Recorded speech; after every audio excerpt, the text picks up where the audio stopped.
আজ নিজের হাতে লালপরির সার্জারি করলাম। তো সকলকে জানি আমার নতুন ভিডিওতে সুস্বাগত। তো আমি আবার চলে এসেছি আমার উদাসীন মন নিয়ে তোমাদের সামনে। তো আমাকে এখন যেতে হবে বাজারে। তো আমাকে নিয়ে যাওয়ার জন্য মেজদা চলে এসেছে স্কুটি নিয়ে।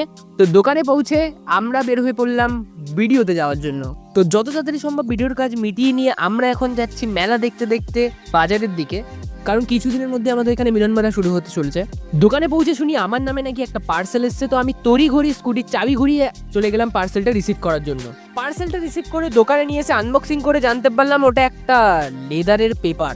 তারপর আবার কি, হাতে লেদারের পেপারটা নিয়ে মাথায় ইঞ্জিনিয়ারিং বুদ্ধি নিয়ে আমি এগিয়ে গেলাম লালপরির দিকে। মিনিটের পর মিনিট টাইম লাগিয়ে হাজারো পরিকল্পনার মাধ্যমে আমরা অ্যাট দি এন্ড লালপরির সার্জারি শেষ করলাম।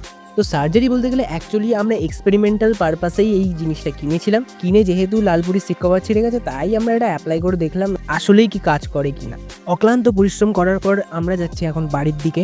যেহেতু আমাদের বাড়ি আসতে অনেক লেট হয়ে গিয়েছিল, তাই যত তাড়াতাড়ি সম্ভব আমি রেডি হয়ে বেরিয়ে পড়লাম পড়তে যাওয়ার উদ্দেশ্যে, কারণ আমার 3টে থেকে পড়া ছিল আর আমার বাড়ি আসতে করতেই 2:30 বেজে গিয়েছিল। তো ছুটি হওয়ার পর বাড়িতে ব্যাগটা রেখে আমি যাচ্ছি এখন দোকানের দিকে। তো দোকানে পৌঁছে দেখি নবাব এখানে কাজ করছে। তো দোকানে অনেকক্ষণ থাকার পর আমার প্রচণ্ড ঘাপ দিয়ে জ্বর চলে আসে, তাই মেজদা আমাকে এখন যাচ্ছে বাড়ি দিয়ে আসতে। সবাই ভালো থেকো, টাটা।